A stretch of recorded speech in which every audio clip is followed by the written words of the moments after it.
Hello everyone. कल हम लोग क्लास 11वीं की गणित के प्रथम चैप्टर समुच्चय सिद्धांत यानी कि सेट थ्योरी के बारे में पढ़ रहे थे, जिसमें हमने आप लोगों को पढ़ाया था समुच्चय किसे कहते हैं, समुच्चय को आखिरकार हम प्रदर्शित कैसे करते हैं, निरूपित कैसे करते हैं।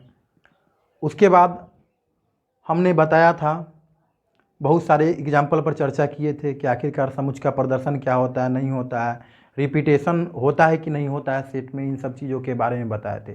चलिए दोस्तों, आज का अगला टॉपिक है समुच्चय के रूप। आखिरकार समुच्चय के कितने रूप होते हैं, फॉर्म्स ऑफ सेट, मतलब समुच्चय के कितने रूप होते हैं। तो समुच्चय के दो रूप होते हैं।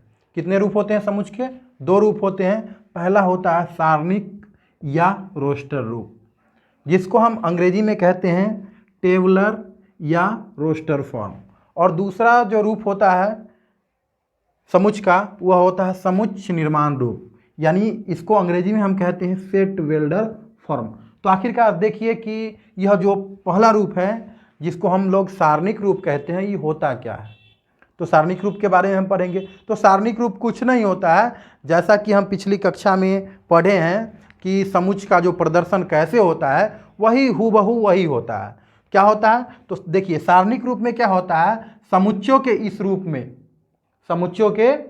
इस रूप में हम अवयवों को क्या करते हैं, एक पंक्ति में रखते हैं, और उसको अलग करने के लिए फिर क्या करते हैं, कॉमा का प्रयोग करते हैं। और कॉमा के प्रयोग करने के बाद फिर हम अंततः उसे क्या कर देते हैं, मध्यम कोष्ठ से घेर देते हैं। और मध्यम कोष्ठ से घेरने के बाद फिर हम क्या करते हैं, अल्फ़ाबेट के किसी भी इंग्लिश अल्फ़ाबेट के किसी भी बड़े अक्षर के द्वारा हम उसे सूचित कर देते हैं। तो आखिरकार देखिए, समुच्चय निर्माण रूप करने के लिए हमने क्या किया, सुनिश्चित या सुपरिभाषित वस्तुओं को हम सबसे पहले एक पंक्ति में लिखने के बाद उसको अलग करने के लिए फिर हम क्या किए, कॉमा का प्रयोग किए। कॉमा के प्रयोग करने के बाद फिर मध्यम कोष्ठ से घेर दिए, और तत्पश्चात हम क्या किए, एक किसी भी अल्फ़ाबेट के किसी भी कैपिटल लेटर के द्वारा इसे हम सूचित कर दिए। फिर सेकेंड में क्या किए, यह देखिए सुनिश्चित या सुपरिभाषित वस्तु है। क्या है यह? सुनिश्चित या सुपरिभाषित संख्या का जो है, संख्या है, यह 3 का गुणज का समुच्चय है। मतलब 3 का कितना गुणज है, 1 2 3 4 5 6, मतलब 3 के प्रथम 6 गुणजों का यह समुच्चय हुआ। तो इसको बनाने के लिए भी हमने क्या किया, 3 के प्रथम 6 गुणज को सबसे पहले लिखा। उसके बाद उसको हम अलग करने के लिए क्या किए, किसका प्रयोग किए, कॉमा का प्रयोग किए। कॉमा का प्रयोग करने के बाद फिर हम क्या किए, मध्यम कोष्ठ से घेर दिए, और फिर उसके बाद अंग्रेजी वर्णमाला के किसी भी बड़े अक्षर के द्वारा सूचित कर दिए। फिर तीसरा एग्जाम्पल पर हम चर्चा करते हैं। तीसरा एग्जाम्पल में क्या है, प्रथम 7 सम प्राकृतिक संख्या का समुच्चय। तो इसमें क्या है, प्रथम 7 प्राकृतिक सम संख्या को हमने क्या किया, एक पंक्ति में लिखा, और एक पंक्ति में लिखकर उसको अलग करने के लिए क्या किए, कॉमा का प्रयोग किए। कॉमा का प्रयोग करके फिर क्या किए, मध्यम कोष्ठ से घेर दिए, और फिर अल्फ़ाबेट के किसी बड़े अक्षर के द्वारा सूचित किए।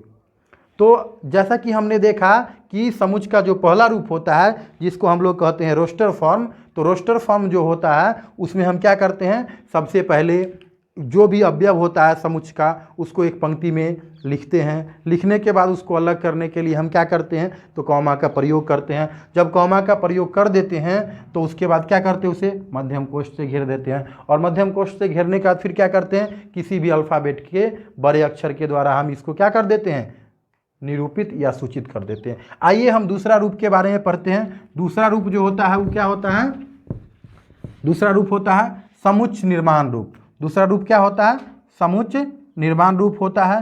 तो समुच्चय निर्माण रूप आखिरकार किसको हम कहते हैं, ध्यान से देखिएगा। तो दूसरा रूप है समुच्चय निर्माण रूप। तो इस रूप में भी ज़्यादा घबराने की बात नहीं है, बहुत ही अच्छे से समझ में आएगा, यह बहुत ही सिंपल होता है। तो देखिए, इस रूप में करते क्या हैं, तो समुच्चय के इस रूप में, समुच्चय के इस रूप में अवयवों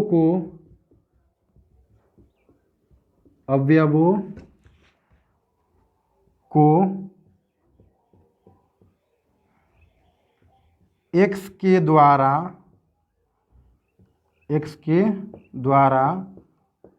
सूचित या निरूपित कर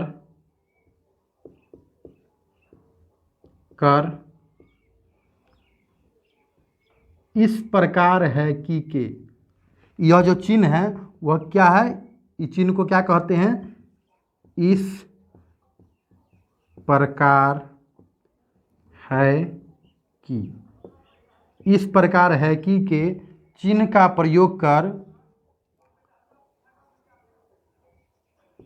उसके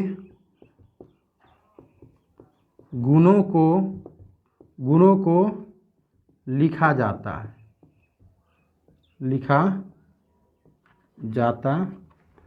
है।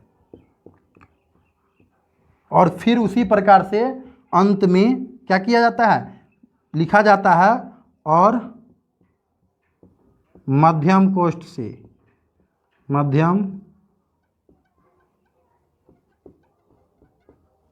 से क्या कर दिया जाता है, बंद कर दिया जाता है। उसको क्या कर दिया जाता है, बंद कर दिया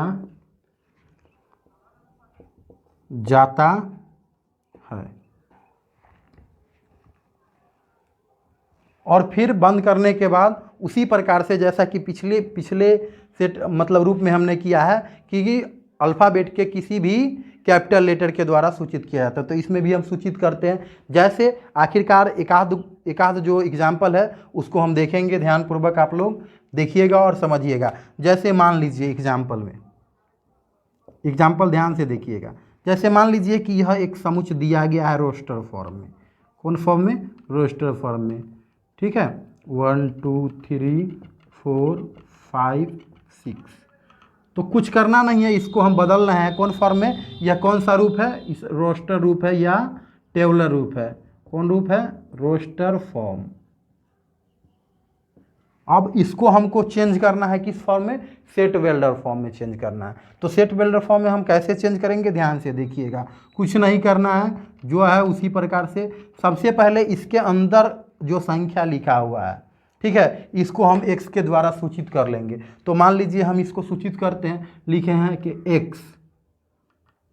अब फिर क्या कह रहा है कि समुच्चय के इस रूप में अवयवों को सबसे पहले हम x के द्वारा सूचित कर लिए, और सूचित करने के बाद इस प्रकार है कि के चिन्ह का प्रयोग करते हैं। तो इस प्रकार है कि के चिन्ह का प्रयोग हमने कर लिया, और प्रयोग करने के बाद इसका गुण क्या है, तो देखिए ये गुण क्या है, तो इसमें क्या हम देख रहे हैं कि 1 2 3 4 5 6, यह क्या है, तो प्रथम 6 प्राकृतिक संख्या है। तो हम लिखेंगे x इस प्रकार है कि प्रथम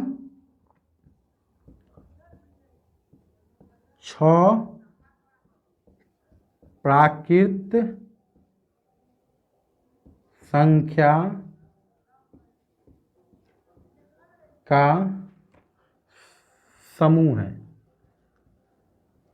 है या संग्रह है, एक ही बात है। तो हमने देखा कि कैसे हम टेबुलर फॉर्म से सेट वेल्डर फॉर्म में बदलते हैं।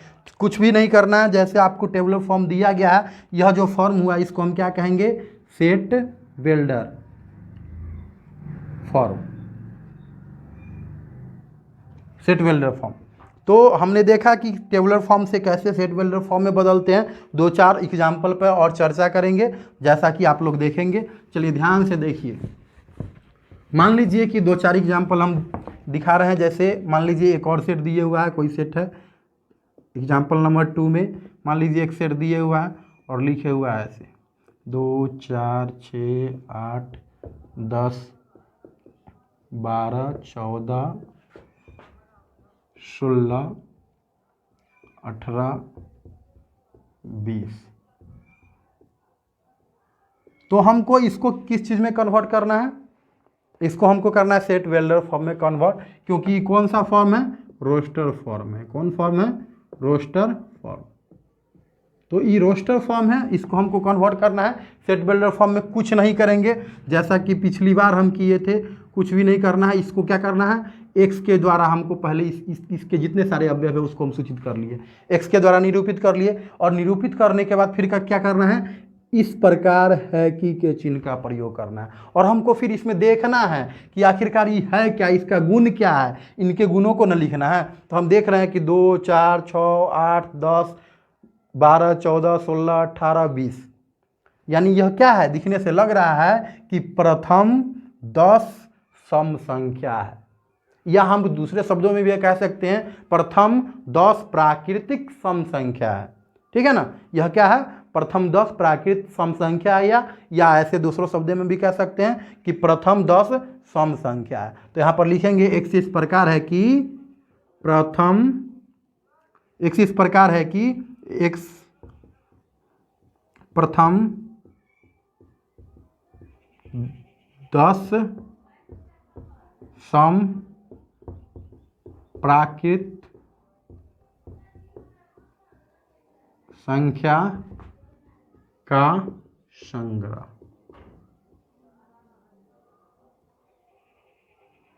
है। तो हमने क्या किया, देखा, इसके गुणों को देखे कि यह क्या है, प्रथम 10 प्राकृतिक सम संख्या का क्या है, संग्रह है। तो इस प्रकार हमने समझा कि कैसे टेबुलर फॉर्म से सेट बेल्डर फॉर्म में बदला जाता है, और क्या होता है टेबुलर फॉर्म और क्या होता है सेट बेल्डर फॉर्म। तो इतना देखने के बाद आप लोग सभी बच्चे NCERT कक्षा 11 के बुक के सभी प्रश्न को इतना ही जितना हम पढ़ा दिए हैं उसी पर आप लोग हल कर सकते हैं। और आगे वीडियो में हम देखेंगे कि कैसे क्वेश्चन को सॉल्व करते हैं या हल करते हैं। आज के लिए इतना ही।